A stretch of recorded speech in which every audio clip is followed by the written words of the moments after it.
Hello everyone, welcome to my channel, and in this video we will talk about hypertension. So hypertension is simply a very important topic, and it is mostly asked in the theory or viva, or it's also important in the general practice. So hypertension एकदमै important topic हो, सबैलाई any स्टेजमा काम लाग्छ, त्यही भएर यो topic बुझ्न र यो टपिकको सबै कुरा बुझ्न एकदम जरुरी छ। सो सुरु गरौँ हामी हाइपरटेन्सनबाट।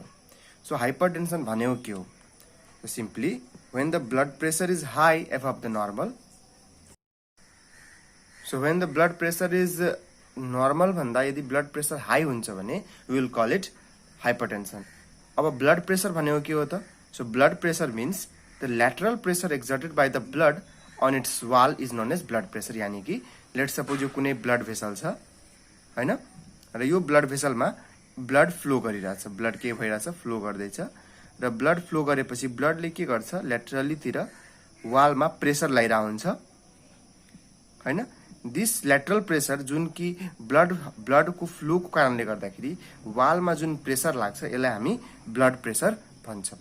ठीक छ। So what is blood pressure? So blood pressure is actually lateral pressure exerted by, lateral भनेको ल्याटरली लागिरहेछ pressure, exerted by the blood on its wall is known as blood pressure. यसैलाई हामी बीपी पनि भन्छौं।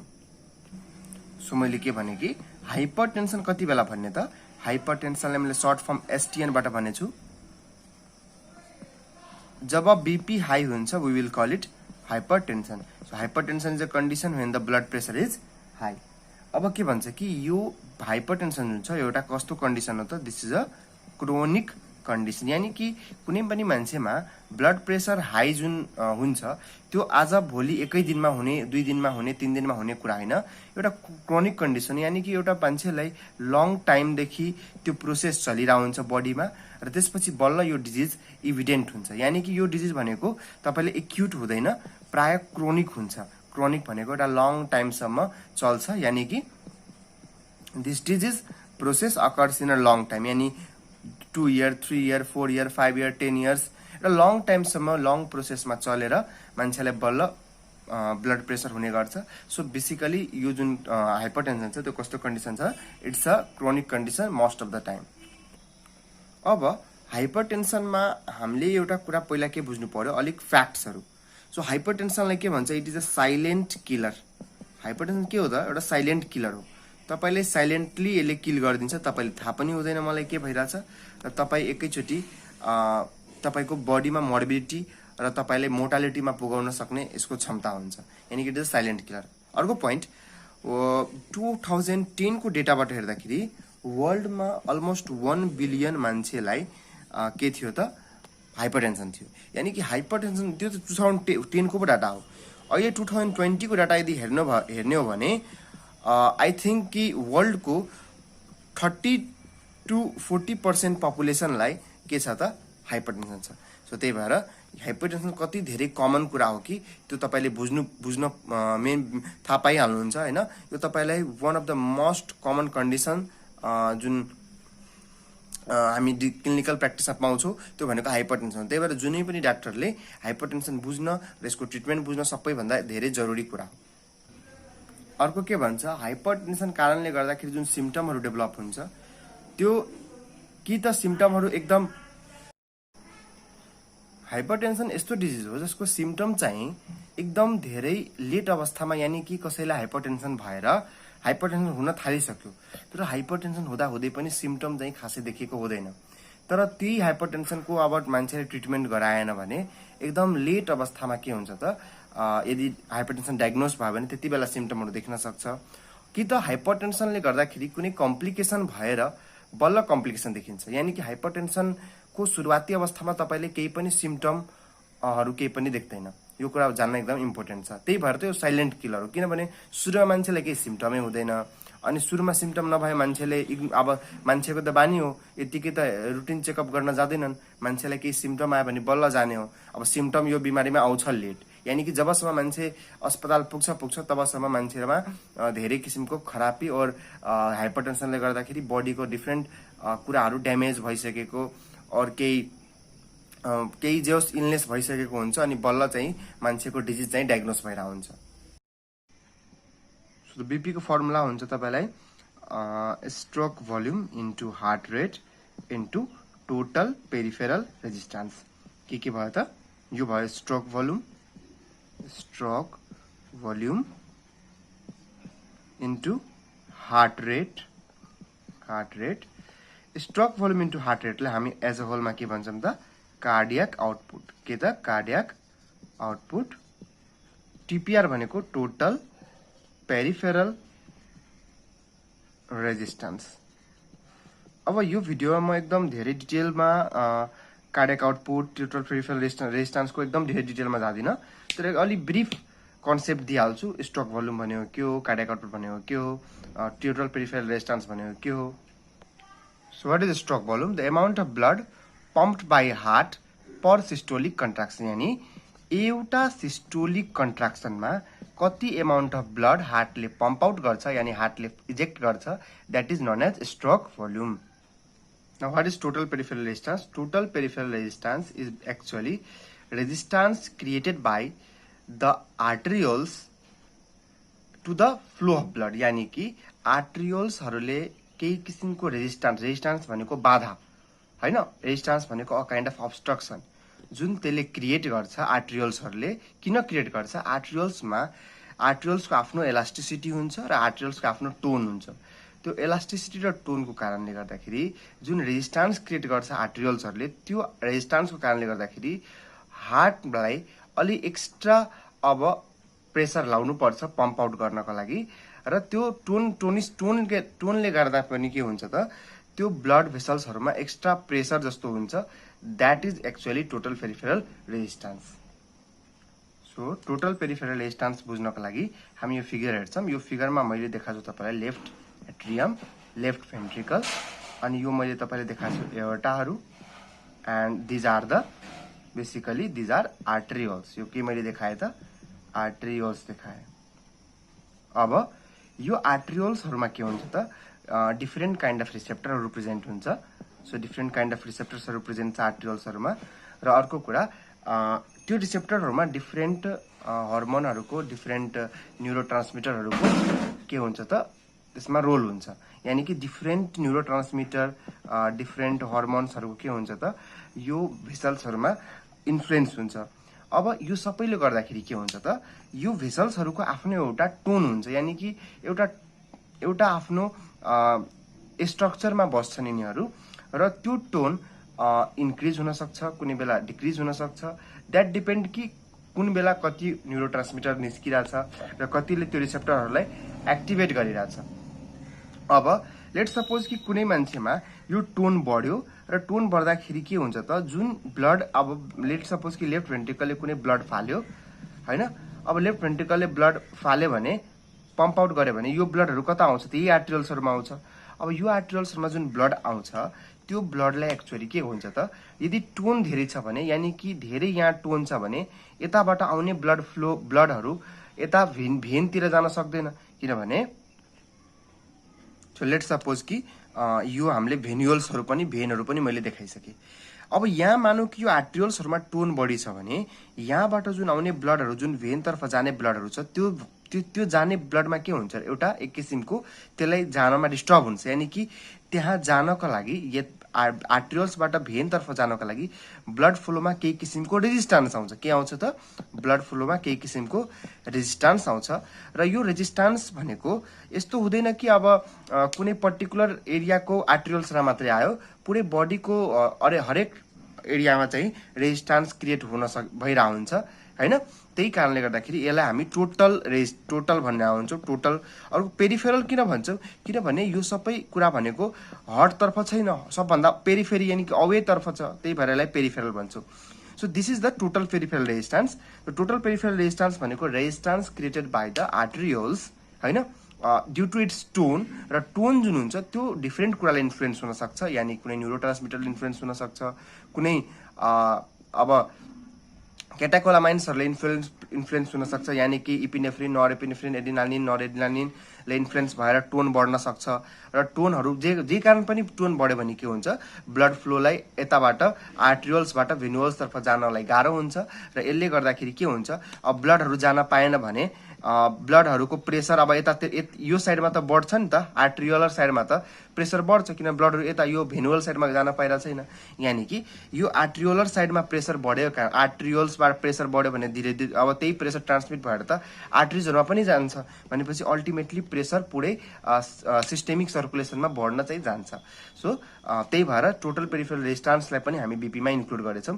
त्यही भएर बीपीको जुन फर्मुला थियो कि cardiac output into total peripheral resistance. So cardiac output भनेको सिम्पली हार्टले जति धेरै पम्प गर्यो त्यसले त ब्लड प्रेसर घटाउँछ नै, किनभने जति हार्टले बढी पम्प गर्यो भने बढी ब्लड प्रेसर, कम पम्प गर्यो कम ब्लड प्रेसर। अब यता भेसल्सहरूले पनि त, भेसल्सको पनि त कुरा आउँछ, भेसल्सको जति धेरै टोन छ त्यति ब्लड प्रेसर, भेसल्सको टोन जति कम हुन्छ, जति भेसल रिल्याक्स हुन्छ त्यति कम प्रेसर। सो त्यसलाई हामी भन्छौँ total peripheral resistance. So vessel कम्पोनेन्टले गर्दाखेरि जुन ब्लड प्रेसर बढ्छ। सो अब एउटा मास्टर पोइन्ट बुझौँ। सो मास्टर पोइन्ट के बुझौँ, यसलाई हामी मास्टर पोइन्ट भन्छु म, किनभने यो पोइन्ट पछि के हुन्छ त, मान्छेलाई अब डिफिनिसनहरू अब क्लिनिकल बेसिक साइन्समा काम लाग्छ। क्लिनिकल तर्फ तपाईँले बुझ्नु मात्रै पर्छ, डेफिनिसन रट्ने भनेको केही पनि छैन। तर तपाईँले के कन्सेप्ट हो त्यो त बुझिराख्नु पर्यो। त के बुझ्नुहोस् कि हेर्नुहोस्, ब्लड प्रेसर एक्चुअली दुईटा कुराले गर्दाखेरि हुन्छ। एउटा हार्टको कम्पोनेन्ट, यानि कि बीपीमा एक्चुअली दुईटा कम्पोनेन्टले कन्स्टिट्युट गर्छ। हार्टको कम्पोनेन्टले बीपी गराउन सक्छ, अर्को कि त ब्लड भेसलको कम्पोनेन्टले बीपी गराउन सक्छ। ब्लड भेसलको कम्पोनेन्टले बीपी गराउन सक्छ है। अब हार्टको कम्पोनेन्टले जुन बीपी गराउँछ that is basically the Hartley कसरी बीपी गराउँछ भनेपछि कार्डियक आउटपुट बढाएर बीपी गराउँछ। र ब्लड भेसलको कम्पोनेन्ट भनेको total peripheral resistance, and total peripheral resistance बढाएर जुन बीपी बढाउने काम हुन्छ त्यो चाहिँ ब्लड भेसल कम्पोनेन्ट हो। यसरी चाहिँ हाम्रो बीपी हामी बुझ्न सक्छौँ कि बीपी के हो भनेर। सो अब हामी कुरा गर्छौँ ब्लड प्रेसरको क्लासिफिकेसनको। सो डिफ्रेन्ट क्लासिफिकेसनहरू छ हामीसँग। सो म पहिला क्लासिफिकेसनको कुरा गर्छु, classification of Harrison. So Harrison अनुसार के क्लासिफिकेसन दिएको छ बीपीलाई भन्ने। There are classification. सबभन्दा पहिला हामी कुरा गर्छौँ प्री हाइपरटेन्सनको। सो यो कन्डिसन भनेको प्री हाइपरटेन्सन भनेको कतिलाई भन्छ त, हेर्नुहोस् पहिला बुझौँ नर्मल। सो नर्मली के भन्यो कि अब दुई किसिमको ब्लड प्रेसर हुन्छ, सिस्टोलिक, अर्को भनेको हुन्छ तपाईँले डायस्टोलिक। अब कसैले सिस्टोलिक डायस्टोलिक थाहा छैन भने म सिम्पल्ली थोरै भनिदिरहेको छु। हेर्नुहोस् एक्चुअली के हुन्छ, ब्लड प्रेसर दुईटा हुन्छ, एउटा सिस्टोलिक एउटा डायस्टोलिक। अब सिस्टोलिक बीपी भनेको के हो त, when the heart नभनौँ ventricles, when the ventricles are contracting, जब भेन्ट्रिकल कन्ट्र्याक्ट गरिरहेछ त्यति बेला के हुन्छ त। सो लेट सपोज यो हाम्रो, म लेफ्टकै कुरा गर्छु किनभने मेन त सिस्टेमिक छ, एउटामा सप्लाई गर्ने लेफ्ट हो। सो लेफ्ट भेन्ट्रिकल छ भने लेफ्ट भेन्ट्रिकल पम्प हुँदाखेरि, यानि लेफ्ट भेन्ट्रिकल कन्ट्र्याक्ट गर्दाखेरि त्यो एमाउन्ट अफ ब्लड जुन पम्प गर्छ, त्यो पम्प गरेको एमाउन्ट अफ ब्लडको कारणले गर्दाखेरि जुन बीपी हुन्छ त्यसलाई हामी भन्छौँ systolic BP. And systolic BP के हो, systolic BP is simply the BP, that is the blood pressure that is mainly due to the contraction of the ventricle। र ventricular contraction ले गर्दाखेरि जुन ब्लड एउटा फोर्समा जुन आर्टरीहरूमा गयो त्यसले गर्दाखेरि जुन आर्टरिजहरूमा जुन प्रेसर लाग्यो त्यसलाई हामी भन्छौँ सिस्टोलिक बीपी। अब डायस्टोलिक बीपी के हो, सो डायस्टोलिक बीपीमा जाउँ। डायस्टोलिक ब्लड प्रेसर अब के हुन्छ कि जब ब्लडहरू एक्चुअली के हुन्छ, जब हार्ट रिल्याक्स गर्न थाल्छ, हेर्नुहोस् हार्ट जब कन्ट्र्याक्ट गर्यो त्यति बेला जुन ब्लड बाहिर गयो, ब्लड फ्लो जुन भएर ब्लड पम्प आउट भएर जुन आर्टरिजहरूमा गयो त्यसले गर्दाखेरि जुन ब्लड प्रेसर क्रिएटेड भयो त्यो थियो सिस्टोलिक बीपी। अब डायस्टोलिक बीपी के हो त, एक्चुअली जब हार्ट रिल्याक्स गर्छ, यानी हार्ट जब रिल्याक्स हुन्छ त के हुन्छ कि तपाईँलाई सबै ब्लड ब्याक फ्लो भएर फेरि कता आउन खोजिरहेको हुन्छ त, फेरि भेन्ट्रिकल तर्फ आउन खोज्छ। तर कुन भल्भ हुन्छ, एउटा भल्भको नाम हुन्छ, यो भल्भको नाम छ एओर्टिक भल्भ। के भल्भ त, एओर्टिक भल्भ। सो यो whenever the ventricles start to relax, the blood जुन अघि ब्लड गएको थियो सिस्टोलिक टाइममा त्यो ब्लड फेरि फर्केर आउन खोज्छ र फेरि द ब्लड रिभर्स ब्याक हुन खोज्दाखेरि नाउ व्हाट ह्यापन्स कि अब ब्लड फर्केर त आउन खोज्यो किनभने भेन्ट्रिकल रिल्याक्स गर्दैछ, तर अब आउनको लागि यो बीचमा बाटो ब्लकेज छ, यानी कि एओर्टिक भल्भ क्लोज भइसक्यो, एओर्टिक भल्भ क्लोज भइसक्यो। त्यही भएर ब्लड एक्चुअली आउन पाउँदैन भेन्ट्रिकलमा, सबै ब्लड एकुमुलेट भएर कता बस्छ त एओर्टामै बस्छ। यानी एओर्टाले के गर्छ, ब्लड एकुमुलेट भएको कारणले गर्दाखेरि यो जुन एओर्टा हुन्छ त्यो एओर्टा एक्चुअली डाइलेट गरिहाल्छ। एओर्टा भनेको इलास्टिक आर्टरी हो, सो इलास्टिक आर्टरी के गर्न सक्छ, डाइलेट गर्न सक्छ। सो के हुन्छ, धेरै ब्लड आएर एओर्टा के भइसकेको हुन्छ त डाइलेट भइसकेको, एओर्टा के भइसकेको हुन्छ डाइलेट भइसकेको हुन्छ र यो डाइलेटेड भएपछि के हुन्छ, अब इलास्टिक आर्टरी हो भने एकचोटि डाइलेट भयो भने कन्स्ट्रिक्ट पनि त गर्छ। सो डाइलेट भयो किनभने ब्लडहरू रिभर्स ब्याक आए। सो ब्लडहरू जुन जब भेन्ट्रिकलको प्रेसर घट्यो ब्लडहरू कम प्रेसरको एरियामा आउन खोज्छन्। सो कम प्रेसर एरियामा आएको कारणले गर्दाखेरि के भयो त, द इलास्टिक एओर्टा जुन छ त्यो एओर्टा डाइलेट भयो किनभने एक्सेसिभ अमाउन्ट अफ ब्लडहरू आए र त्यो ब्लडहरू भेन्ट्रिकलमा जान पाएन। तो त्यसले के गरे, एओर्टाले डाइलेट गरे। अब एओर्टा भनेको इलास्टिक आर्टरी हो, एकचोटि डाइलेट भएपछि दे विल अगेन रिक्वाइल, यानी कि एओर्टा एकचोटि डाइलेट भएपछि अब खुम्चिन्छन् पनि, they will get recoil also. So recoil हुँदाखेरि अब के हुन्छ, यहाँ बीचमा जति पनि जम्मा भएको ब्लड थियो अब फेरि एओर्टा जब रिक्वाइल भयो फेरि त्यो ब्लड अब रिक्वाइल हुँदाखेरि अब मैले मानौ कि मेरो यो एओर्टा छ, अब यसमा ब्लडहरू जम्मा हुँदै हुँदै हुँदै एओर्टा डाइलेट भएको थियो। अब एउटा फेरि कन्स्ट्रिक्ट हुँदाखेरि त के हुन्छ, यहाँ भएको जुन ब्लडहरू थियो त्यो सबै कहाँ गयो, फेरि अगाडितिर गयो। सो यहाँबाट बुझ्न सकिन्छ मानौ कि भल्भ क्लोज भइसक्यो, भेन्ट्रिकल रिल्याक्स गर्दैछ एन्ड भेन्ट्रिकल रिल्याक्स हुँदाखेरि अब के भयो, सबै ब्लडहरू आएर एकुमुलेट भइदियो एओर्टामा एकुमुलेट भयो र एकुमुलेट भइसकेपछि एओर्टा जब रिक्वाइल गर्यो यानी एओर्टा जब कन्स्ट्रिक्ट गर्यो सबै ब्लडहरू फेरि रिभर्स ब्याक भएर फेरि आर्टरियलहरूतर्फ गयो र यसले गर्दाखेरि पनि एक किसिमको ब्लड प्रेसर जेनेरेट हुन्छ। So this blood pressure is diastolic blood pressure. So diastolic blood pressure के भयो यसको मतलब, जब हेर्नुस् जब हार्ट कन्ट्र्याक्ट गर्यो र त्यति बेला जुन ब्लड प्रेसर थियो त्यसलाई हामी भन्नु सिस्टोलिक ब्लड प्रेसर। अब त्यसकै अपोजिट बुझौँ, जब भेन्ट्रिकल रिल्याक्स गरिरहेछ र त्यति बेला जुन ब्लड प्रेसर एक्चुअली क्रिएट भयो त्यसलाई हामी भन्छौँ डायस्टोलिक ब्लड प्रेसर। अब रिल्याक्स गर्दाखेरि किन ब्लड प्रेसर क्रिएट हुन्छ त, हैन, रिल्याक्स गर्दाखेरि किन हुन्छ ब्लड प्रेसर क्रिएट, किनभने रिल्याक्स हुँदाखेरि यो जुन ब्लडहरू रिभर्स ब्याक भएर जुन एओर्टामा आउँछन् त्यो ब्लडहरू भेन्ट्रिकलमा जान पाउँदैनन्, यानी कि एओर्टामै आएर सबै एकुमुलेट हुन्छन्, एओर्टा डाइलेट गर्छ र एओर्टा एउटा इलास्टिक आर्टरी हो। इलास्टिक आर्टरी जब फेरि कन्स्ट्रिक्ट गर्छ भने त्यसले ब्लडलाई एउटा पम्प जस्तै काम गर्छ। सो त्यही भएर याद राख्नुहोस् कि एओर्टा पनि के गर्छ त, एउटा सेकेन्ड हार्ट जस्तै काम गर्छ। तपाईले सेकेन्ड हार्ट यानी कि फर्स्ट हार्ट भनेको यो भेन्ट्रिकल्सहरू भयो र सेकेन्ड हार्ट भनेको एओर्टा आफै भयो, यानी कि aorta is also acting as a second heart and that is also pumping र त्यो एओर्टाको कारणले जुन ब्लड प्रेसर क्रिएट भयो that is diastolic blood pressure. So there are के बुझ्नुभयो, दुई किसिमको ब्लड प्रेसर हुन्छ, हैन। अब सो त्यही भएर सिम्पली के बुझ्नुहोस् कि दुई किसिमको ब्लड प्रेसर छ, systolic blood pressure, diastolic blood pressure छ। अब कतिको माइन्डमा यो पनि होला कि सिस्टोलिक ब्लड प्रेसर होस् या डायस्टोलिक ब्लड प्रेसर होस्, कार्डियक आउटपुट हामीले त फर्मुला पढ्यौ, cardiac BP is equal to cardiac output into total peripheral resistance. अब यो सिस्टोलिकको लागि हो कि डायस्टोलिकको लागि हो, त मेरो एन्सर छ कि यो जुन फर्मुला छ यो दुवैको लागि हो, यानी कि सिस्टोलिक बीपी होस् और डायस्टोलिक बीपी होस्, कार्डियक आउटपुट र टोटल पेरिफेरल रेजिस्टेन्सले नै दुवै बीपी क्यारी गर, मतलब डायस्टोलिक बीपी पनि cardiac output into total peripheral resistance छ, डायस्टोलिक बीपी पनि के हुन्छ त cardiac output into total peripheral resistance नै हो। बुझ्नुभयो, त कन्फ्युज नहुनुस्, दुवै बीपी को मेन आधार भनेको यही हो, cardiac output into total peripheral resistance.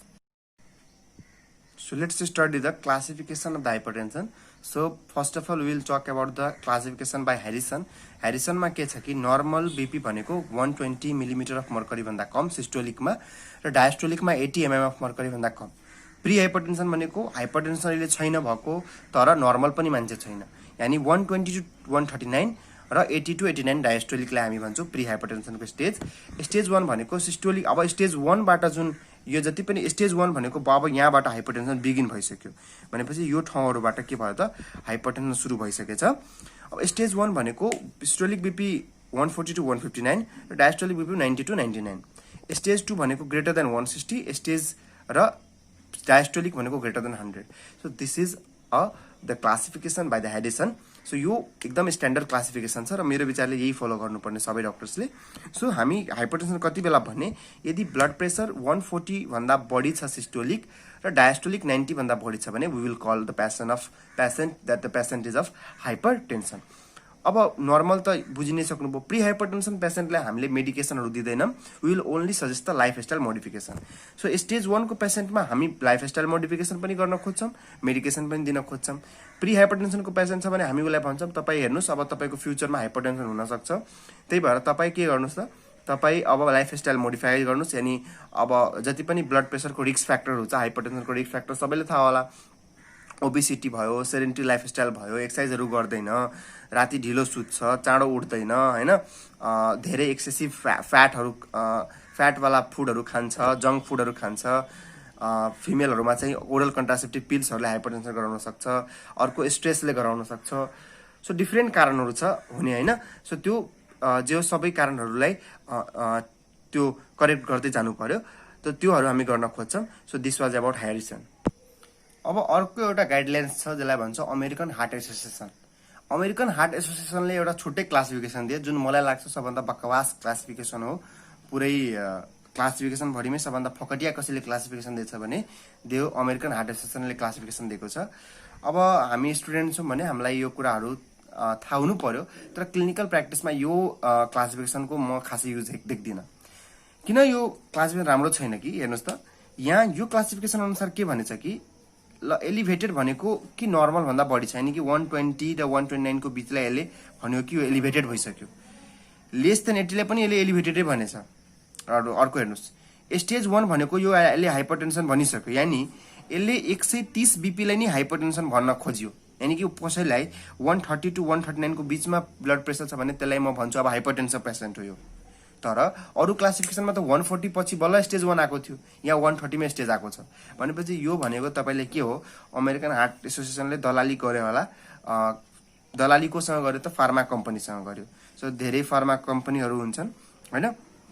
अब दबाई कम्पनीहरूले त दबाई बेच्नु छ, उनीहरूले त मेडिसिन बेच्नु छ.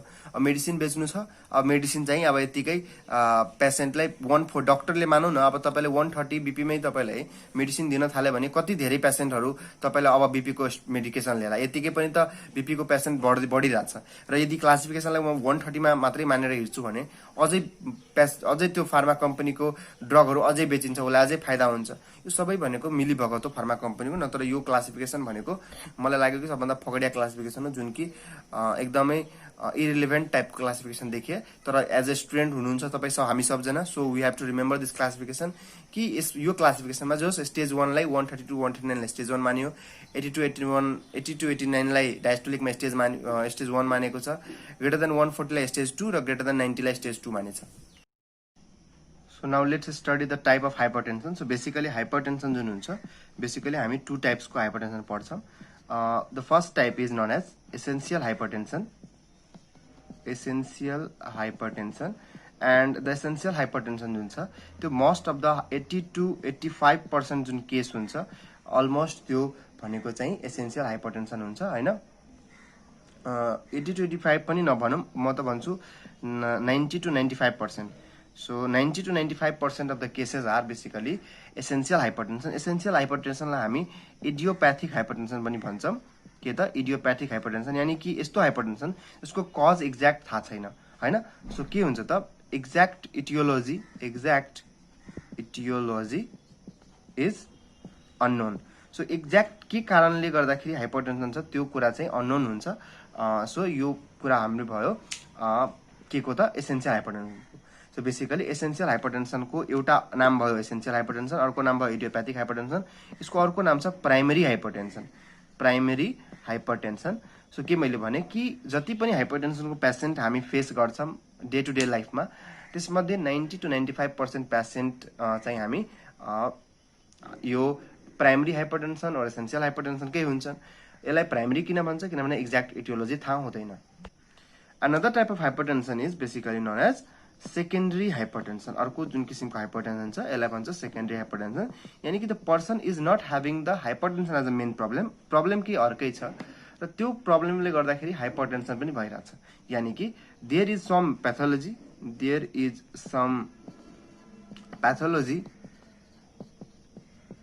दैट इज नन, यानी कि केही पैथोलोजी छ त्यो नन पनि छ, थाहा पनि छ एक्ज्याक्ट पैथोलोजी के छ हैन। सो इटियोलोजी यो अवस्थामा के हुन्छ त, इटियोलोजी जुन छ त्यो नोन इटियोलोजी छ, यानी कि किन हाइपरटेन्सन भइरहेछ भनेर हामीलाई थाहा हुन्छ हैन, र एक्ज्याक्ट केही न केही अर्को डिजिज हुन्छ। सो पर्सनमा केही अरू पैथोलोजी अरू डिजिज जुन हुन्छ त्यो पाउँछ, र त्यो डिजिजको कारणले गर्दाखेरि पर्सनलाई के भएको हुन्छ, हाइपरटेन्सन भएको हुन्छ। र यस्तो किसिमको हाइपरटेन्सन जहाँ अरू कुनै डिजिजले गर्दाखेरि हाइपरटेन्सन भइरहेछ भने we will call it as a secondary hypertension. अब हामी फर्स्टमा कुरा गर्छौं प्राइमरी हाइपरटेन्सनको कुरा। सो प्राइमरी हाइपरटेन्सन बेसिकली अब के देखियो कि there are some risk factor that is associated with the primary hypertension. अनि अब रिस्क फ्याक्टरमा के छ त, भेरी सिम्पल थिङ्स जुन सबैलाई पहिल्यैदेखि थाहा छ, जस्तो ओबिसिटी, सबभन्दा पहिलो मोटापा, यानी कि जति मोटापा छ त्यति बढी उसको प्रेसर हुन सक्छ हैन। अर्को हुन्छ सेडेन्टरी लाइफस्टाइल, यानी कि मान्छेले कामधाम गर्दैन, एक्सरसाइजहरू गर्दैन, फिजिकल वर्क्सहरू एकदम धेरै कम गर्छ, दिनभरि खान्छ सुत्छ भने सेडेन्टरी लाइफस्टाइलले पनि हाइपरटेन्सन निम्त्याउँछ। अर्को भनेको हाई क्यालोरी इन्टेक, यानी कि धेरै मात्रामा खाना खाने, धेरै अत्यधिक क्यालोरीको सेवन गर्ने हैन, त्यसले के गर्न सक्छ, हाइपरटेन्सन गर्न सक्छ। अनदर थिङ इज स्मोकिङ, यानी कि स्मोकिङ, एल्कोहल हैन, स्मोकिङ र एल्कोहलले के गर्न सक्छ, हाइपरटेन्सनलाई निम्त्याउन सक्छ, हाइपरटेन्सन गराउन सक्छ। अर्को एउटा कारण के छ त, हाई सल्ट इन्टेक, यानी कुनै पनि मान्छेले यदि अत्यधिक मात्रामा सल्टहरू लिन्छ भने त्यो मान्छेमा, त्यही भएर भन्छ नि बीपीमा नुन कम खानु, किनभने हेर्नुस् रिस्क फ्याक्टरमा यो पनि छ, यानी कि सल्ट इन्टेक हाई छ भने the person is in the risk of having primary hypertension. र त्यही भएर हामीले प्राइमरी हाइपरटेन्सनको पेसेन्टमा स्मोकिङ एभोइड गर्न भन्छौँ, सल्ट इन्टेक एभोइड गर्न भन्छौँ, और नर्मली पनि यो कुराहरू मान्छेले एभोइड गर्नुपर्छ ताकि प्राइमरी हाइपरटेन्सन नहोस्। यसै गरी तपाईँले हेर्नुभयो कि प्राइमरी हाइपरटेन्सनको जुन रिस्क फ्याक्टरहरू थियो, सो प्राइमरी हाइपरटेन्सनमा सबभन्दा पहिला त रिस्क फ्याक्टर छ। अब एक्ज्याक्ट कुन रिस्क फ्याक्टरले हाइपरटेन्सन गरायो त्यो एक्ज्याक्ट थाहा हुँदैन, त्यही भएर हामी यो डिजिजलाई एक्चुअली हामी के भन्छौँ त, मल्टिफ्याक्टोरियल डिजिज भन्छौँ, यानी कि के कारणले गर्दाखेरि कुन फ्याक्टरले डिजिज गरायो त्यो एक्ज्याक्ट हामी भन्न सक्दैनौँ। एउटा यो यसरी भनिन्छ कि एउटा डिफ्रेन्ट फ्याक्टर्सहरूको मिलीभगत, यानी कि डिफ्रेन्ट फ्याक्टर्सले ककटेल भनेर यो डिजिजले गराएको हो। So this disease is known as multifactorial disease. Another thing, the very important thing, that is genetic. This disease is basically genetic disease, यानी कि धेरै मान्छेहरूमा के हुन्छ त, तपाईँले हेर्नुभयो होला कति मान्छे धेरै पातलो हुन्छ, दुब्लो हुन्छ, चुरोट पनि खाँदैन, केही पनि नराम्रो उसको बानी व्यवहार छैन, एक्सर्साइज गर्छ, चुरोट खाँदैन, पातलो, ओबिसिटी पनि छैन, तै पनि मान्छेलाई हाइपरटेन्सन छ भनेपछि यो हाइपरटेन्सन, प्राइमरी हाइपरटेन्सनको एउटा मोस्ट कमन कारण के हुन सक्छ, जेनेटिक हुन सक्छ हैन। जेनेटिकमा पनि के भन्छ कि अब कसैको हजुरबुवा फ्यामिलीमा कसैलाई हाइपरटेन्सन छ भने त्यो फ्यामिलीमा भएको अरू पनि पर्सन्सहरूलाई हाइपरटेन्सन हुन सक्छ। सो जेनेटिक प्रिडिस्पोजिसन जुन यहाँ छ त्यो एकदम धेरै प्रोमिनेन्ट छ, यानी कि वंशानुगतवाला जुन कुरा छ त्यो एकदमै प्रोमिनेन्ट देखेको छ हाइपरटेन्सनको केसमा। यानी कि तपाईँको बुवाले छ भने तपाईँले धेरै चान्स हुन्छ नै यो कुरा है। अर्को कुरा कि हाइपरटेन्सन जुन छ त्यो जिन्सहरू जुन यसको जुन कुन जिनले हाइपरटेन्सन गराउँछ त्यो एक्ज्याक्ट हामीले अहिलेसम्म पनि लोकेट गर्न सकेका छैनौँ कि कुन जिन्सले चाहिँ एक्ज्याक्टली हाइपरटेन्सन गराउँछ। सो तपाईँले अहिलेसम्म के बुझ्नु पर्यो कि प्राइमरी हाइपरटेन्सन गराउनको लागि दुईटा कुरा चाहिन्छ। एउटा चाहिँ जेनेटिक प्रिडिस्पोजिसन चाहियो, यानी कि कुनै न कुनै किसिमले त्यो मान्छेको फर्दर फ्यामिलीमा अरू हजुरबामा कोही न कोहीमा जिन त्यस्तो छ जुनले गर्दाखेरि जेनेटिक प्रिडिस्पोजिसन छ नि मान्छेलाई। र यदि त्यो मान्छेलाई अझै कुनै बानी व्यवहार पनि खराब लाग्यो, चुरोट खान थाल्यो, अल्कोहल खान थाल्यो, और सेडेन्टरी लाइफस्टाइल बिताउन थाल्यो भने त्यो मान्छेलाई प्राइमरी हाइपरटेन्सन हुन सक्छ। बेसिकली हामी के बुझ्न सक्छौँ कि देयर आर टू थिङ्स, एउटा रिस्क फ्याक्टर्सहरू, अर्को भनेको जेनेटिक प्रिडिस्पोजिसन। यो दुईटा कुराले गर्दाखेरि बेसिकली के हुन्छ, प्राइमरी हाइपरटेन्सन हुन्छ। तर एक्ज्याक्ट के कुराले हुन्छ त्यो थाहा छैन, so exact etiology is unknown. And the last thing in the primary hypertension is age, यानी कि एज बढ्दै जाँदाखेरि के देखियो कि प्राइमरी हाइपरटेन्सनको रिस्क पनि बढ्दै जान्छ है। सो तीनटा कुरा अहिलेसम्म आयो, एज आयो, एउटा भनेको रिस्क फ्याक्टर्सहरू आयो, अर्को भनेको जेनेटिक प्रिडिस्पोजिसन आयो। यानी कि यो तीनटै फ्याक्टर मध्ये यो तीनटै फ्याक्टरहरू छ भने मान्छेलाई प्राइमेरी हाइपरटेन्सन हुने चान्स एकदम धेरै हुन्छ। Now we will talk about the different causes of secondary hypertension र त्यो सेकेन्डरी हाइपरटेन्सनको कजहरूमा किन हाइपरटेन्सन हुन्छ हामी त्यसको पनि कुरा गर्छौँ। So the first cause is renal parenchymal causes. हेर्नुहोस् एउटा क्वेसन के धेरै इम्पोर्टेन्ट क्वेसन इन्ट्रान्सहरूमा सोध्छ कि कुन सेकेन्डरी हाइपरटेन्सन मध्ये कुन कज सबभन्दा मोस्ट कमन कज हो सेकेन्डरी हाइपरटेन्सनको। So the answer is renal parenchymal causes. यानी कि कसैलाई यदि ग्लोमेरुलोनेफ्राइटिस भइरहेछ, ग्लोमेरुलोनेफ्राइटिस, सो ग्लोमेरुलोनेफ्राइटिस भनेको जुन रिनल हुन्छ, किडनी हुन्छ, त्यो किडनीमा भनेको के कम्पोनेन्ट हुन्छ। एउटा भनेको तपाईलाई हुन्छ कर्टेक्स र अर्को भनेको हुन्छ मेडुला, हैन। सो किडनीमा कर्टेक्स प्रेजेन्ट छ, मेडुला प्रेजेन्ट छ। अब कर्टेक्स मेडुला जुन प्रेजेन्ट छ भने यो सबैलाई भन्छ रिनल प्यारेन्काइमा। रिनल कर्टेक्स, रिनल मेडुलाहरूलाई के भन्छ, एज वेलमा रिनल प्यारेन्काइमा भन्छ। यदि यो रिनल प्यारेन्काइमामा केही प्रब्लम आएर यदि हाइपरटेन्सन भइरहेछ भने हामी त्यसलाई भन्छौँ रिनल प्यारेन्काइमल कजेस। सो एउटा के हुन्छ ग्लोमेरुलोनेफ्राइटिसहरूमा चाहिँ के हुन सक्छ त, ग्लोमेरुलोनेफ्राइटिस भयो और डायबेटिक नेफ्रोप्याथी भयो, डायबेटिक नेफ्रोप्याथी, हैन, और क्रोनिक किडनी डिजिज, यो डायबेटिक नेफ्रोप्याथी भयो, क्रोनिक किडनी डिजिज भयो, ग्लोमेरुलोनेफ्राइटिसहरू भयो, यो सबै कजहरूमा एक्चुअली भइकेरा हुन्छ। द मेन थिङ इज कि जीएफआर जुन छ, ग्लोमेरुलर फिल्ट्रेसन रेट जुन भन्छ, त्यो घटिरा हुन्छ। अब आफै सोच्नुहोस् कि यदि तपाईको जीएफआर कम छ भने यसको मतलब के भयो, ब्लड भेसल्सहरूबाट, अब यसलाई यसरी बुझ्न सकिन्छ। लेट सपोज कि यो कुनै नेफ्रोन छ, यो कुनै नेफ्रोन छ।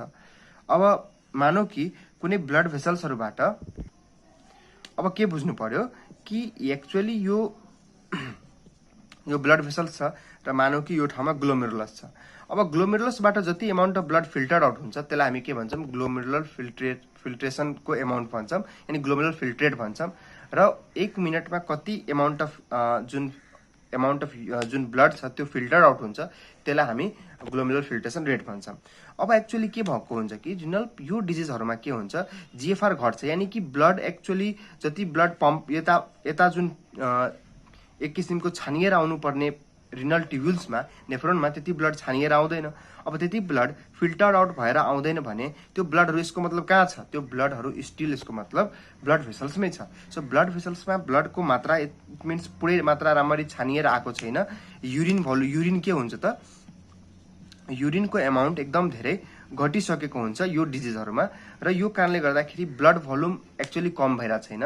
र ब्लड भोल्युम कम हुँदैन भने के हुन्छ त, एक्चुअली ब्लड प्रेसर बढ्छ, किनभने ब्लडमा भएको कन्टेन्ट्सहरू हटिराख्यो भने त ब्लड प्रेसर मेन्टेन भएर राख्छ।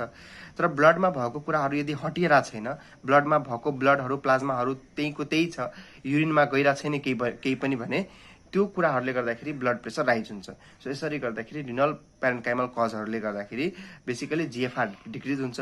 जीएफआर डिक्रिज हुन्छ भने ब्लडमा भएको जति पनि एमाउन्टहरू छ त्यो सबै एमाउन्ट फिल्टर भएर आउँदैन युरिनमा, त्यही भएर युरिनको एमाउन्ट पनि घटेको हुन्छ र सबै ब्लडमै छ, त्यही भएर ब्लडको आफ्नो प्रेसर बढिरहेको हुन्छ।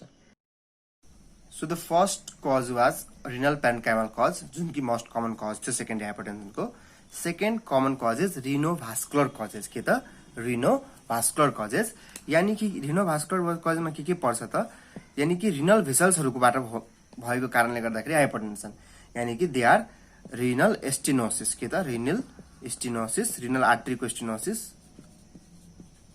यो के हो त, सिम्पली के बुझ्नुहोस् तपाईँ, अब किडनीमा जाने, लेट सपोज कि यो किडनी छ भने किडनीमा जाने जुन ब्लड भेसल्सहरू छ, यो ब्लड भेसल्समै ब्लड, अब यहाँ मानौ कि कतै यतातिर स्टेनोसिस छ, यसरी मानौ कि यो किडनी छ र यो किडनीमा एक्चुअली आउने जुन ब्लड भेसल्सबाट आउने जुन ब्लडहरू थियो त्यहाँ राम्ररी आउन पाउँदैन, किनभने रिनल स्टेनोसिस छ भनेपछि ब्लडहरू रिभर्स ब्याक भएर कतातिर जान्छ, सिस्टेमिक एओर्टातिरै जान्छ र योहरूले गर्दाखेरि के हुन्छ, ब्लड प्रेसर राइज हुन्छ।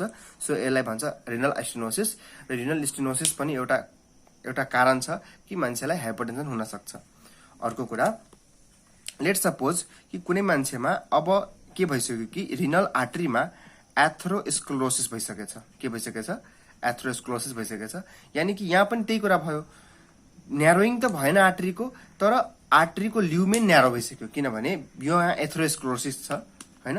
यो के हो त? एथेरोस्क्लेरोटिक प्लाक हो। एथेरोस्क्लेरोटिक प्लाक छ भने अब यो अवस्थामा के हुन्छ कि जति ब्लड आउनु पर्ने किडनीमा त्यति ब्लड आउँदैन, ब्लड रिभर्स ब्याक भएर सिस्टेमिक एओर्टामै जान्छ र सिस्टेमिक एओर्टामा ब्लड रिभर्स ब्याक भएर गयो भने सिस्टेमिक एओर्टाको प्रेसर बढ्न जान्छ।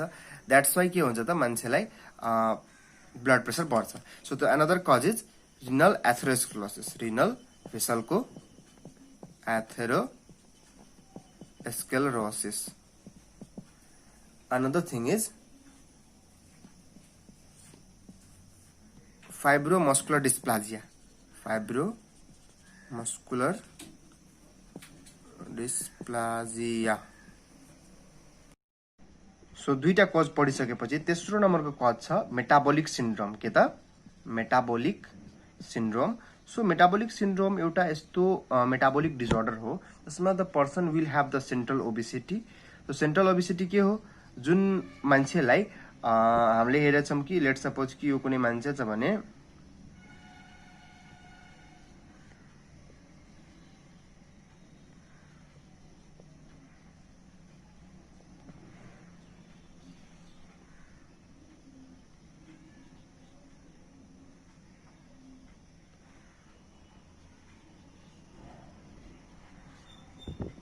अब मान्छे छ भने यो मान्छेमा अब यहाँ जुन यो भुँडीमा जुन बोसो लाग्छ हैन, यस्तोलाई भन्छ सेन्ट्रल ओबेसिटी।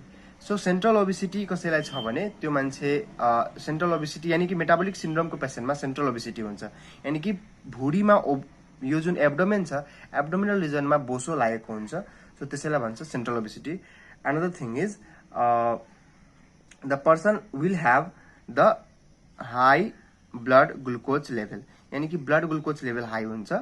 के लेभल हाई हुन्छ? ब्लड ग्लुकोज लेभल, ग्लुकोज के हुन्छ? इन्क्रिज हुन्छ।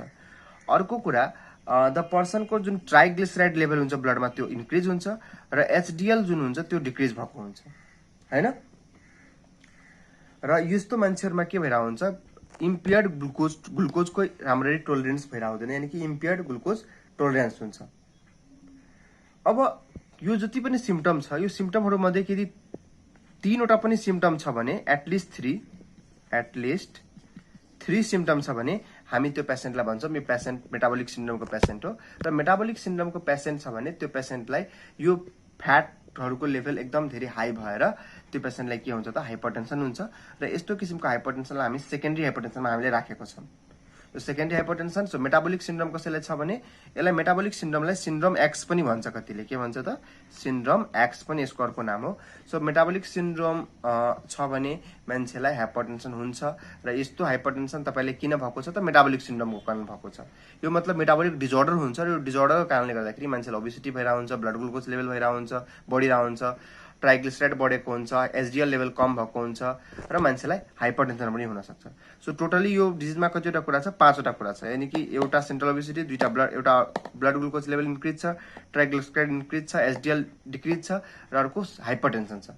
सो 5वटा कुरा छ। 5वटा कुरा मध्ये यदि 3वटा कुरा छ भने we will call the patient is of metabolic syndrome.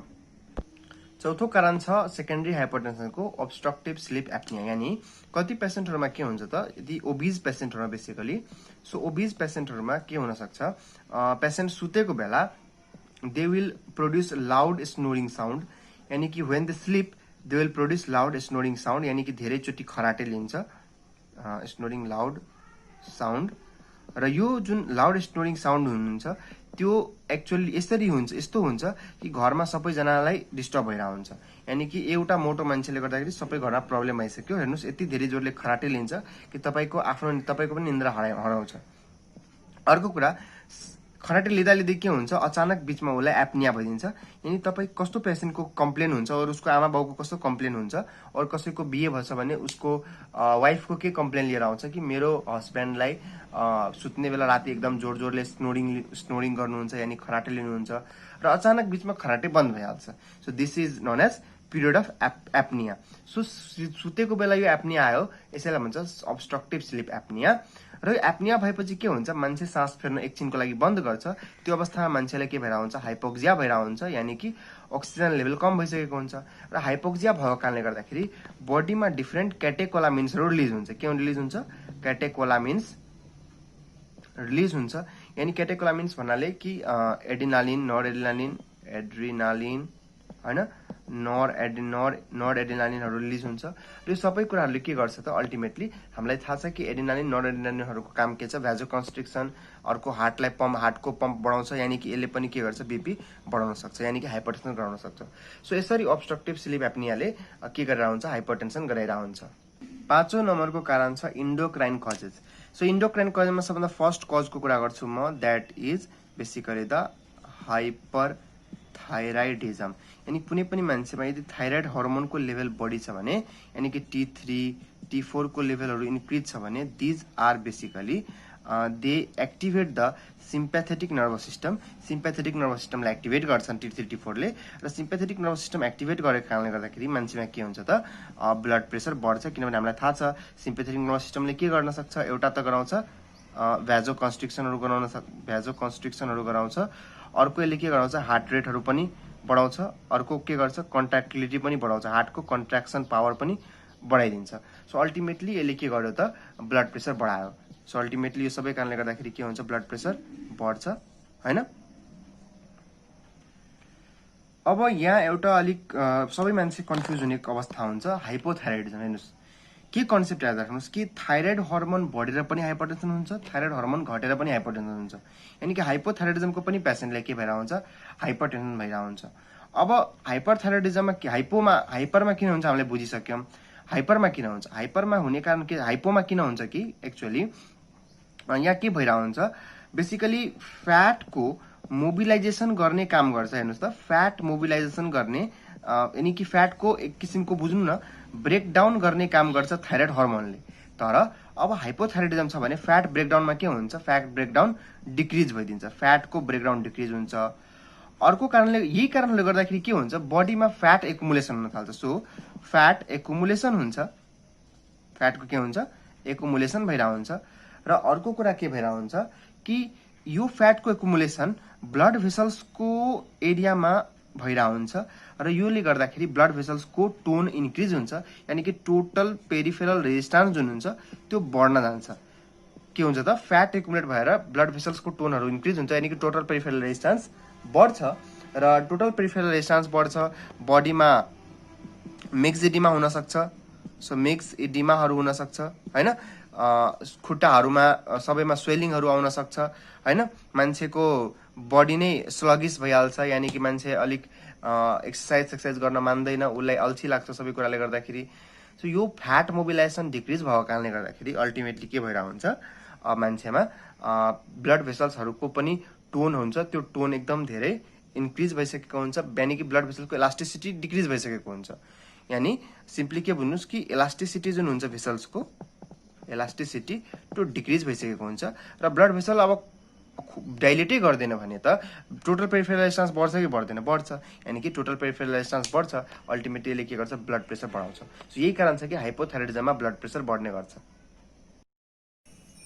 अर्को इन्डोक्राइन कजमा हामी पढ्छौं pheochromocytoma. So there is a tumor that is PHAEO क्रोमोसाइटोमा।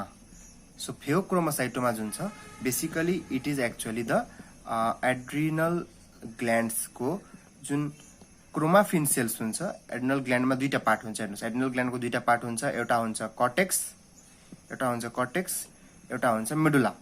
अनि एड्रिनल ग्ल्यान्डको जुन दुईटा पार्ट छ, लेट्स सपोज यो एड्रिनल ग्ल्यान्ड छ भने एड्रिनल ग्ल्यान्डको दुईटा पार्ट छ, बाहिरको पार्ट कर्टेक्स र भित्रको पार्ट मेडुला। सो मेडुलामा के हुन्छ, तपाईँलाई एउटा सेल पाइन्छ जिस नोन एज क्रोमाफिन सेल्स। के पाइन्छ त, क्रोमाफिन सेल्स पाइन्छ। And this chromaffin cells basically के हुन्छ त, यसको यदि ट्युमर भयो भने वी विल कल इट फेयोक्रोमोसाइटोमा।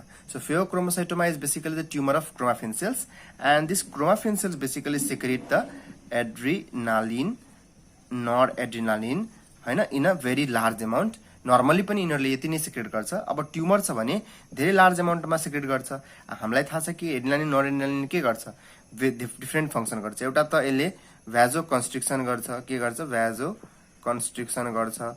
अर्को भनेको यसले हार्ट रेटलाई पनि बढाउँछ, यानी कि हार्ट रेट बढाउँछ, कन्ट्र्याक्टिलिटी बढाउँछ। यो सबै कारणले गर्दाखेरि के हुन्छ त अल्टिमेटली मान्छेको बीपी बढ्न जान्छ, किनभने ब्लड भेसल कन्स्ट्रिक्ट हुन्छ, हार्ट रेट बढ्छ, कन्ट्र्याक्टिलिटी बढ्छ भने हार्टको भने बीपी पनि के हुन्छ बढ्छ। सो यही कारण हो कि फेयोक्रोमोसाइटोमाले पनि के गर्छ बीपी बढाउँछ। अर्को कन्डिसन छ इन्डोक्राइनमा, यसलाई भन्छ कोन्स सिन्ड्रोम। सो कोन्स सिन्ड्रोमको हामी अर्को नाम भन्छौँ हाइपर एल्डोस्टेरोनिजम। के त हाइपर एल्डोस्टेरोनिजम, यानी कि यस्तो अवस्था जहाँ चाहिँ एड्रिनल ग्ल्यान्डको जुन कर्टेक्स रिजन हुन्छ, कर्टेक्स रिजनबाट के निस्किन्छ एउटा हर्मोन निस्किन्छ, that is known as aldosterone. र एल्डोस्टेरोन यदि कोन सिन्ड्रोममा के हुन्छ एल्डोस्टेरोन एक्सेस एमाउन्टमा रिलिज हुन्छ। र एल्डोस्टेरोनले बेसिकली के गर्छ, एल्डोस्टेरोन बेसिकली यसले absorb the salt and water from distal convoluted tubule and collecting tubule, यानी कि किडनीको जुन नेफ्रोनको जुन डिस्टल कन्भोल्युटेड ट्युबुल हुन्छ र कलेक्टिङ ट्युबुल हुन्छ हैन। सो यो जस्तो नेफ्रोन छ भने नेफ्रोनमा बेसिकली के हुन्छ पीसीटी हुन्छ, लुप अफ हेनले हुन्छ हैन। अर्को भनेको तपाईले डिस्टल कन्भोल्युटेड ट्युबुल हुन्छ र अर्को त्यसपछि तपाईले कलेक्टिङ ट्युबुल हुन्छ, यस्तो हुन्छ। अब डीसीटी र कलेक्टिङ ट्युबुलमा बेसिकली के भएर हुन्छ त, यो भनेको डीसीटी भयो र यो मानौ कि कलेक्टिङ ट्युबुल भयो। यो डीसीटी र कलेक्टिङ ट्युबुलमा बाट साल्ट र वाटर एब्जर्ब गराउने काम बेसिकली एब्जर्ब गराएर र कता राख्दिने त ब्लड भेसल्समा हाल्दिने काम गर्छ एल्डोस्टेरोनले। अब एल्डोस्टेरोन कसैमा एक्सेस छ भने एक्सेस ब्लड युरिनबाट के गर्छ, युरिनबाट एक्सेस साल्ट र वाटरहरू एक्चुअली एब्जर्ब गराएर यसले कहाँ राखिदिन्छ त ब्लडमा राखिदिन्छ। र ब्लडमा यसरी राख्यो भने के हुन्छ ब्लडको भोल्युम जुन हुन्छ त्यो इन्क्रिज हुन्छ र ब्लड भोल्युम इन्क्रिज भयो भने अल्टिमेटली हार्टतिर जाने ब्लडको एमाउन्ट बढ्छ, यानी कि भेनस रिटर्न बढ्छ र अल्टिमेटली भेनस रिटर्न बढ्छ भने हार्टमा बढी ब्लड जान्छ, अल्टिमेटली हार्टमा बढी ब्लड गयो भने हार्टले बढी पम्प गर्छ, यानी कि कार्डियक आउटपुट बढ्छ, अल्टिमेटली मान्छेको ब्लड प्रेसर बढ्छ। सो यसरी चाहिँ कोन सिन्ड्रोमले पनि के गर्छ त बेसिकली बीपी बढाइरहेको हुन्छ। सो यहाँ बीपी बढाउने कारण नै त्यही हो, सिम्पली धेरै साल्ट वाटर एब्जर्ब गरेर ब्लड भोल्युम बढायो, ब्लड भोल्युम बढेपछि धेरै अमाउन्ट अफ ब्लड हार्टतिर गयो, that is called venous return. र भेनस रिटर्न धेरै भयो भने हार्टमा पनि धेरै ब्लड गयो भने हार्टले धेरै जोडले पम्प गर्छ, एकर्डिङ टु द फ्र्याङ्क स्टार्लिङ ल। के ल रे फ्र्याङ्क स्टार्लिङ ल। फ्र्याङ्क स्टार्लिङ लले के भन्छ कि the more you stretch the heart the more it contracts, यानी तपाईँले जति धेरै ब्लड पठाउनु भयो हार्टमा त्यति धेरै हार्ट स्ट्रेच हुन्छ, यानी कि हार्ट धेरै डाइलेट हुन्छ र त्यति धेरै हार्ट के हुन्छ त्यति जोडले अब कन्ट्र्याक्ट पनि गर्छ, जति धेरै डाइलेट गर्छ त्यति जोडले कन्ट्र्याक्ट पनि गर्छ। यो ललाई भन्छ फ्र्याङ्क स्टार्लिङ ल, यानी कि जति धेरै ब्लड आयो त्यति जोडले यदि त्यति धेरै डाइलेट भयो र त्यति जोडले कन्ट्र्याक्ट पनि भयो भने हार्टले पम्प गर्ने अमाउन्टको ब्लड बढ्छ, that is called cardiac output बढ्छ र कार्डियक आउटपुट बढ्नु भनेको बीपी बढ्नु हो।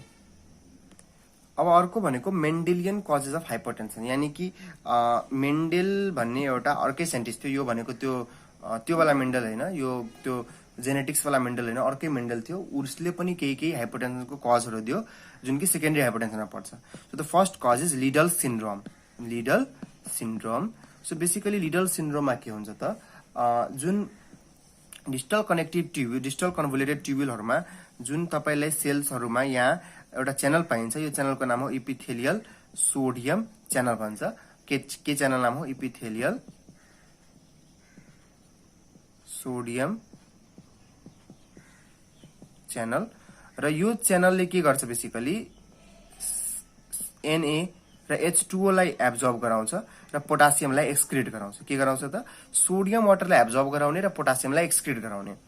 यसले के गर्यो त यो च्यानलले बेसिकली यो च्यानलको काम के भएर हुन्छ कि सोडियम र वाटरलाई यसले के गराउँछ एब्जर्ब गराउँछ र पोटासियमको के भएर हुन्छ एक्सक्रिसन भएर हुन्छ। अब सुन त यदि मानौ कि सोडियम वाटर एब्जर्प्सन नर्मली यो च्यानल यही काम गराउँछ, तर अब लिडल सिन्ड्रोममा के हुन्छ देयर इज एक्चुअली एउटा एक किसिमको डिजिज हो। यो डिजिजमा के भएर हुन्छ कि यो च्यानलको एक्टिभिटी जुन हुन्छ अफ च्यानल त्यो इन्क्रिज हुन्छ, यानी कि च्यानलको एक्टिभिटी बढ्छ। अब च्यानलले नर्मली भन्दा बढी काम गर्छ, यानी कि युरिनबाट धेरै amount of extra amount of sodium र वाटर एब्जर्ब भएर कहाँ हालिदिन्छ त ब्लडमा हालिदिन्छ। र अर्को कुरा धेरै अमाउन्ट अफ पोटासियम लस पनि हुन्छ। सो यसले बेसिकली दुईटा कुरा गराउँछ। एउटा कुरा यसले के गराउँछ, बेसिकली ब्लडमा वाटर र सोडियम बढाउँछ, यानी कि ब्लड भोल्युम बढाउँछ। अर्को कुरा के गर्छ त, पोटासियमको लस भइरहेछ, यानी कि ब्लडमा पोटासियमको कमी आउन सक्छ, that is call hypokalemia. So basically डिजमा दुईटा कुरा हुन्छ। एउटा मान्छेको ब्लड भोल्युम बढ्छ भने अल्टिमेटली अघि नै हामीले पढ्यौँ हाइपरटेन्सन हुन्छ, यानी कि अल्टिमेटली कार्डियक आउटपुट बढाइदिन्छ। र पोटासियम लस भइरहेछ, त्यही भएर के हुन्छ त, हाइपोक्यालेमिया पनि भइरहेको हुन्छ। सो लिडल सिन्ड्रोममा के कुरा भयो कि बेसिकली सोडियम जुन च्यानल छ, यो इपिथेलियल सोडियम च्यानल, यो इपिथेलियल सोडियम च्यानलको एक्टिभिटी जुन छ च्यानलको इन्क्रिज हुन्छ। एक्टिभिटी इन्क्रिज भएर धेरै साल्ट र वाटरहरू एब्जर्ब हुन्छ र अल्टिमेटली पोटासियम सँगसँगै मैले अघि हाइड्रोजन भन्न बिर्सेँ थिएँ, हाइड्रोजन पनि एक्चुअली स्क्रिट हुन्छ। अब पोटासियम स्क्रिट भयो धेरै युरिनमा भने के हुन्छ त, हाइपोक्यालेमिया हुन्छ। हाइड्रोजन धेरै स्क्रिट भयो भने त बडीबाट, हाइड्रोजन भनेको त एउटा एसिडिक कन्टेन्ट हो, हाइड्रोजन स्क्रिट हुनु भनेको के भयो, यहाँ त्यहाँ बडीमा के हुन थाल्छ, अल्कालोसिस हुन थाल्छ, यानी कि मेटाबोलिक अल्कालोसिस हुन्छ। हाइड्रोजन स्क्रिट भन्नु भनेको बडीमा अब एसिडको मात्रा कम भयो, यानी कि अल्कालोसिस भयो। So ultimately a patient of hypertension is having the hypokalemia, metabolic alkalosis.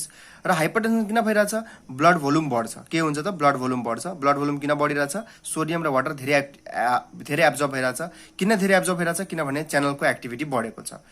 अर्को कुरा, जब यो बढी एमाउन्टमा जब ब्लड भोल्युम बढ्न थाल्छ, अल्टिमेटली के हुन्छ, रास सिस्टमले बीपीलाई घटाउन खोज्छ, यानी कि रेनिन एन्जियोटेन्सिन एल्डोस्टेरोन सिस्टमले के गर्छ, बीपीलाई घटाउन खोज्छ। यो छुट्टै अब पढ्नुपर्छ हामीले रास सिस्टम।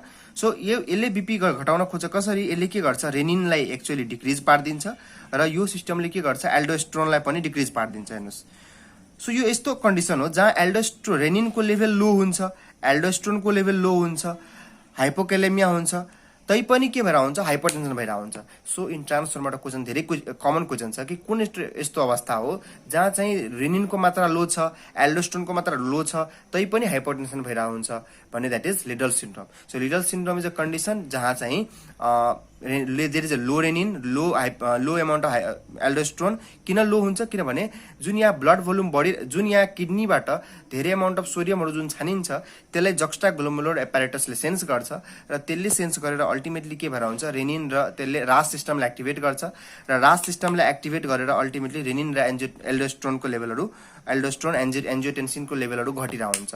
सो रेनिनको लेभल, एन्जियोटेन्सिनको लेभल, एल्डोस्टेरोनको लेभल घटिरहेको हुन्छ, तैपनि मान्छेले के हुन्छ, बीपी बढ्छ due to the excessive activity of the epithelial sodium channel, हैन, due to the excessive activity of epithelial sodium channel, ultimately causing the hypokalemia, जसले चाहिँ hypokalemia गरेर हुन्छ, metabolic acidosis गरेर हुन्छ। So this syndrome is basically known as Liddle's syndrome। यो एउटा Mendelian cause of hypertension हो, जुन कि एउटा सेकेन्डरी हाइपरटेन्सन हो। सो लिडल सिन्ड्रोममा मेन हाइपरटेन्सनको कल्प्रिट, यसको मतलब च्यानल भयो। अब हामीलाई यदि यो लिडल सिन्ड्रोमको कारणले गर्दाखेरि हाइपरटेन्सनलाई ठिक गर्नु छ भने यो च्यानललाई के गर्ने, ब्लक गरिदिने। सो यो च्यानललाई ब्लक गर्ने औषधिको नाम छ एमिलोराइड। सो एमिलोराइड भन्ने एउटा मेडिसिन पाइन्छ। यो मेडिसिन हामीले दिए भने के हुन्छ, इपिथेलियल सोडियम च्यानल ब्लक हुन्छ, यानी यसको काम गर्ने क्षमता घट्छ र यो बीपी, यो सबै समस्याहरू के हुन्छ, डिक्रिज हुन्छ। अब there is another syndrome known as Gordon syndrome.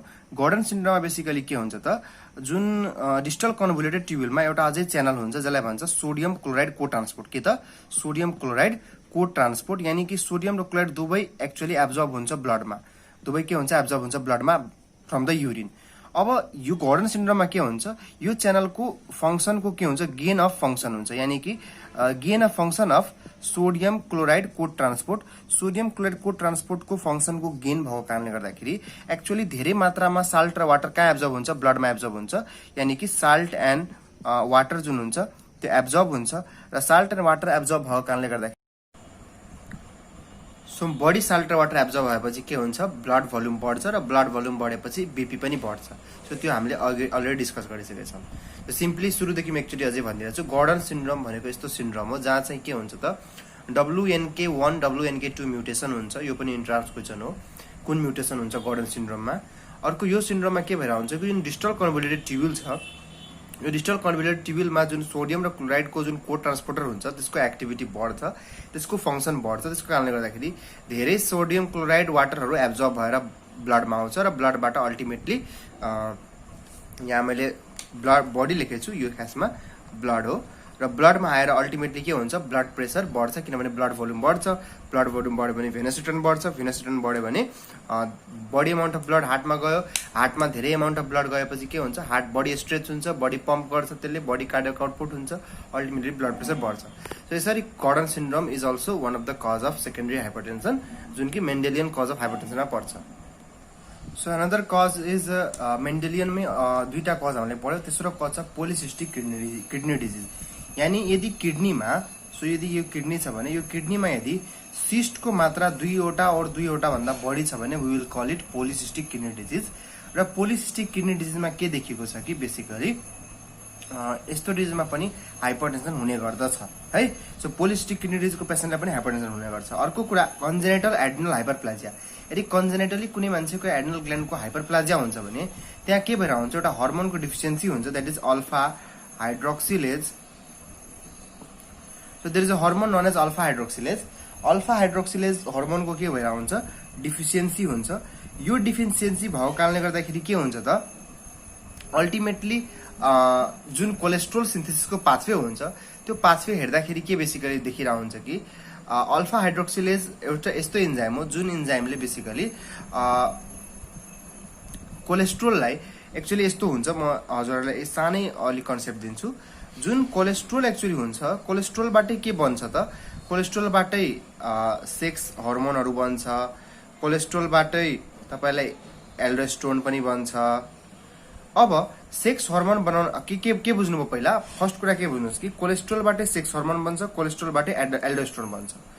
अब तपाईँले बुझ्नुपर्ने कुरा के छ यहाँ कि अब यदि कोलेस्ट्रोलबाटै सेक्स हर्मोन बन्छ, कोलेस्ट्रोलबाट एल्डोस्टेरोन बन्छ भने सेक्स हर्मोन बनाउनको लागि जुन इन्जाइम चाहिन्छ द्याट इज अल्फा हाइड्रोक्सिलेज। अब के भयो त, कन्जेनिटल एड्रिनल हाइपरप्लाजियामा अल्फा हाइड्रोक्सिलेजको डिक्रिज छ, अल्फा हाइड्रोक्सिलेज के हुन्छ, कम छ, यानी सेक्स हर्मोन त्यति बेला के हुन्छ, कम भइहाल्छ, बन्दैन। भनेपछि जुन कोलेस्ट्रोल हुन्छ त्यो सबै कोलेस्ट्रोल कता के बन्नमा डाइभर्ट हुन्छ भनेपछि एल्डोस्टेरोन सिन्थेसिसमा डाइभर्ट हुन्छ। यानी कि त्यहाँ के भएर हुन्छ, एल्डोस्टेरोनको सिन्थेसिस बढ्छ, यानी के हुन्छ त, एल्डोस्टेरोनको जुन लेभल हुन्छ त्यो लेभल के हुन्छ, इन्क्रिज हुन्छ। र एल्डोस्टेरोनको जुन लेभल छ त्यो इन्क्रिज भयो भने अल्टिमेटली हामीलाई थाहा छ एल्डोस्टेरोनले पनि साल्ट वाटर रिटेन्सन गराउँछ, ब्लड भोल्युम बढाउँछ र बीपी बढाउँछ हैन। सो यही कारण हो कि एल्डोस्टेरोन लेभलले पनि के गर्न सक्छ, इन्क्रिज भएर बीपी बढाउँछ, जुन कि कन्जेनिटल एड्रिनल हाइपरप्लाजिया भन्छ। एल्डोस्टेरोन किन बढिरहेछ यहाँ, किनभने जुन कोलेस्ट्रोल पहिला दुईटामा बाटिन्थ्यो, सेक्स हर्मोन पनि बन्थ्यो, केही कोलेस्ट्रोलको एल्डोस्टेरोन पनि बन्थ्यो। अब अल्फा हाइड्रोक्सिलेज चाहिन्छ सेक्स हर्मोन बन्न, जुन कि अब अल्फा हाइड्रोक्सिलेज डिफिसियन्सी भइसक्यो, त्यही भएर सेक्स हर्मोन अलिक कम बनेर एल्डोस्टेरोन सबै कोलेस्ट्रोल र एल्डोस्टेरोन बन्नमा बढी उसको फोकस भइसक्छ र त्यही कारणले गर्दाखेरि मान्छेलाई के हुन्छ, एल्डोस्टेरोनको लेभल बढ्छ ब्लडमा र बीपी बढ्छ।